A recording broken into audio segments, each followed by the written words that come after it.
अब हम लोग इस वीडियो के अंदर अपने मालवेयर की फर्दर टाइप्स को डिस्कस करेंगे, जिनमें आता है हमारा बूटनेट मालवेयर। इसके अलावा हमारी फाइललेस मालवेयर होती है, देन लॉजिक बॉम्ब होता है। ठीक है, ये हम लोग डिस्कस करेंगे आज की इस वीडियो के अंदर। अगर मैं बूटनेट मालवेयर की बात करती हूँ तो बूटनेट मालवेयर हमारे पास एक ऐसी टाइप होती है जो मल्टीपल कंप्यूटर्स को एक ज़ॉम्बी डिवाइसेस बनाकर हैकर्स को रिमोट कंट्रोल दे देता है। यानी जैसे एक नेटवर्क के अंदर हमारे पास एक सेंट्रल डिवाइस होती है, इसी तरह से ये क्या करता है, सारे कंप्यूटर्स को एक ज़ॉम्बी डिवाइस बनाता है। ठीक है, एक ज़ॉम्बी डिवाइसेस के अंदर यानी सारी इन्फेक्टेड डिवाइसेस के अंदर कन्वर्ट करता है और फिर हैकर्स को कंट्रोल देता है कि तुम अब इन सबको कंट्रोल करो। अब ये जो इन्फेक्टेड कंप्यूटर्स होते हैं ना, ये हैकर्स को जो डीडोस अटैक्स होते हैं, जो स्पैम ईमेल्स होती हैं और जो साइबर क्राइम एक्टिविटीज होती हैं, उनके लिए यूज होते हैं। अब हमें कैसे पता चलेगा कि ये हमारे पास ज़ॉम्बी डिवाइसेस बन चुके हैं या ये कैसे हमारे सिस्टम को नुकसान पहुंचा सकते हैं? सबसे पहले ये हमारी इंटरनेट की स्पीड और जो सिस्टम परफॉर्मेंस होती है उसको ये बहुत ही ज्यादा स्लो कर देते हैं। जो हैकर्स होते हैं वो आपके सिस्टम के ऊपर इलीगल एक्टिविटीज चलवा सकते हैं, ऐसी चीजें जो आप नहीं देखना चाहते हैं वो आपके सामने चला सकते हैं। उसके अलावा जो भी मैसिव साइबर अटैक्स होते हैं, जैसे डीडोस अटैक यानी डेनियल ऑफ सर्विसेज अटैक्स होते हैं, उनको लॉन्च कर दिया जाता है। और अगर आपके सिस्टम में चीजें लॉन्च हो जाती हैं तो इसका मतलब आपके सिस्टम में बूटनेट मालवेयर जो है वो अब आ चुका है।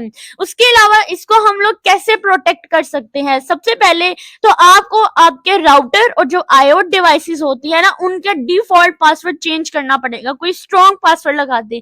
और आपने फायरवॉल को और आपका जो भी बूटनेट डिटेक्शन सॉफ्टवेयर होता है, आपको अपने सिस्टम के अंदर इसको इंस्टॉल करना है और आपने इसको चेक करना है कि आपके सिस्टम के अंदर कहीं बूटनेट मालवेयर पाया तो नहीं जाता। उसके बाद जितनी भी सस्पेशियस बैकग्राउंड नेटवर्क एक्टिविटीज होती हैं, आप उनको मॉनिटर करो कि आखिर ये आ कहां से रही हैं। ठीक है, उसके बाद हमारे पास नेक्स्ट टाइप आती है विच इज द फाइललेस मालवेयर। अब ये क्या करती है कि ये डायरेक्टली किसी फाइल के थ्रू नहीं आती, ये आपके जो हार्डवेयर होते हैं ये उसके ऊपर इंस्टॉल नहीं होती, बल्कि जो डायरेक्टली आपकी रैम होती है वहां पर एग्जीक्यूट करती है। जो हमारे ट्रेडिशनल एंटीवायरस और जो सिक्योरिटी टूल होते हैं वो इसको इजीली डिटेक्ट नहीं कर पाते, क्योंकि वो सारे तो हमारे हार्ड ड्राइव पर जितने भी फाइल्स वगैरह होती है उनको डिटेक्ट करने इजीली डिटेक्ट कर सकते हैं, लेकिन ये तो हार्डवेयर पे इंस्टॉल ही नहीं होता, ये तो डायरेक्ट आपके रैम पे एग्जीक्यूट होता है। और इसको हम कैसे पता चलेगा या इसके क्या क्या नुकसान है जिनसे आपको पता चलेगा कि आपके सिस्टम में फाइललेस मैलवेयर आ गया? एक ये कि ये मैलिशियस स्क्रिप्ट के जरिए सिस्टम के कंट्रोल को हाईजैक और कर सकता है। हाईजैक का मतलब क्या होता है कि आपके सिस्टम का कंट्रोल अपने हाथ में ले सकता है। ठीक है, जैसे अगर आप किसी के साथ सिंसियरली काम कर रहे हो लेकिन आप चाहते हो क्यों ना मैं इन सब लोगों को अपनी तरफ ले आऊं और खुद इन सबको लीड करूं, वो हाईजैक करना ही होता है। तो ये भी ऐसा ही करता है कि वो ऐसी स्क्रिप्टिंग लिख देता है रैम के जो फाइल्स होती है उनके ऊपर कि वो पूरा सिस्टम जो होता है उसके कंट्रोल में आता है, यानी वो हाईजैकिंग कर लेता है। उसके बाद डाटा और जो भी कॉन्फिडेंशियल फाइल्स होती है ना, इनको चोरी कर सकता है। सिस्टम रीबूट होने के बाद भी एक्टिव रह सकता है, यानी आपने सिस्टम को रीबूट किए उसके बाद भी अगर आपका सिस्टम एक्टिव है तो इट्स मीन कि इसके अंदर फाइललेस मालवेयर आ चुका है। अब ये जो मोस्टली हमारा जो पावर शेल बेस्ड मालवेयर जो कि 2017 था, उसके अंदर हमारे पास ये वाला मालवेयर आया था और इसने इसके डाटा को विदाउट किसी भी डिटेक्शन के डाटा को चोरी किया था विंडोज सिस्टम से। ठीक है, उसके बाद अगर हम इसकी प्रोटेक्शन की टिप्स के क्या क्या हम ले सकते हैं उनकी बात करें, पावर शेल और जो भी स्क्रिप्ट एग्जीक्यूशन होती है आप उसको डिसेबल करो, अगर जरूरत ना हो तो आप उनको डिसेबल कर दो। ठीक है, मोस्टली आपने देखा होता है अक्सर का जो कमांड प्रॉम्प्ट है पावर शेल है वो अक्सर एनेबल ही होते हैं। ठीक है, आपने क्या करना है, उसको डिसेबल कर देना है। आप उनके ऊपर राइट क्लिक करें, डिसेबल के ऑप्शन होगी, आप डिसेबल कर दे, या फिर आप लोग अपनी जो सिस्टम की इन्फो होती है वहां पर जाकर आप उसको डिसेबल कर सकते हैं, उसकी परफॉर्मेंस को। उसके बाद अगर आपको लगे कि आपका यूजर बिहेवियर जो आपका एंटीवायरस डिटेक्शन सॉफ्टवेयर होता है ना, आप उसका यूज करो, रेगुलरली सिस्टम को मॉनिटर करो और रैम एनालिसिस भी करो। ठीक है, उसके बाद हमारे पास नेक्स्ट आता है लॉजिक बॉम्ब। ये भी हमारी मालवेयर की एक ऐसी टाइप होती है जो कि लॉजिक का मतलब होता है कंडीशन, यानी किसी भी स्पेसिफिक कंडीशन का वेट कर रही होती है। ठीक है, ये तब तक इनएक्टिव रहता है जब तक कोई स्पेसिफिक कंडीशन या टाइम ट्रिगर ना हो, यानी किसी भी सॉफ्टवेयर या सिस्टम में हिडन होता है। और अगर प्री डिफाइंड इवेंट पे एक्टिव हो जाता है, लाइक अगर आपने कोई कंडीशन रन की है अपने सिस्टम के अंदर कि अगर मैं ये करूं तो ये हो जाए, नहीं तो ये, इसका मतलब क्या होता है, वहां पे लॉजिक बॉम्ब जो होता है वो आपका एक्टिव हो जाता है। और फिर आप वो क्या करता है कि आपके जो सिस्टम होता है, यानी किसी कंपनी या ऑर्गेनाइजेशन का जो डाटा होता है ना, उसको तो वो ऑटोमेटिकली ही डिलीट कर देता है।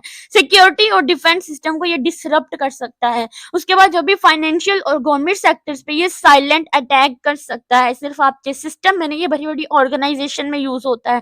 ठीक है, इसके कुछ हमारे पास प्रोटेक्शन टिप आती है, जिनमें हमारे पास ये होता है कि आपने सिस्टम, आपका जो भी सॉफ्टवेयर और सिस्टम्स लॉग्स होते हैं, आपने उसको रेगुलरली ऑडिट करो। ऑडिट करने का मतलब आप उसको रेगुलरली अपडेट करते रहो, उसको चेक करते रहो। अननोन एग्जीक्यूटेबल फाइल्स होती है, इसको रन करने से पहले आप उनको जरूर स्कैन किया करो।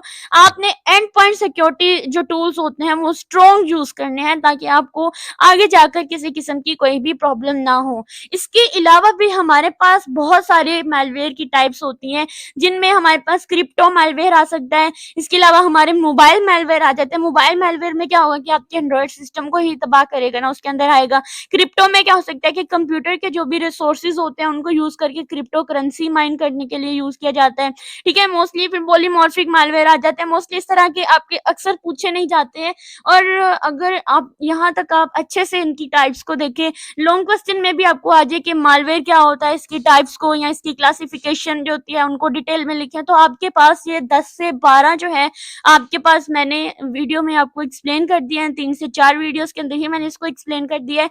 इसके अलावा अगर आप लोगों को कोई और भी मैलवेयर दिखाई देते हैं, आपको आपके जहन में आ रहा है कि ये भी होना चाहिए, तो आप मुझे कमेंट सेक्शन में जरूर बताइएगा कि हम ये भी जो है इस पे भी वीडियो बना दें, तो मैं आपके लिए उसके लिए भी बना दूंगी। बहुत सारी टाइप्स हैं, नंबर ऑफ मैलवेयर की टाइप्स हैं, लेकिन मैंने यहाँ पर वो टाइप्स एक्सप्लेन की हैं जो अक्सर एग्जाम पॉइंट ऑफ व्यू में पूछी जा सकती है, और अक्सर जो है वो आपको इंटरव्यू क्वेश्चन में भी पूछे जा सकते हैं।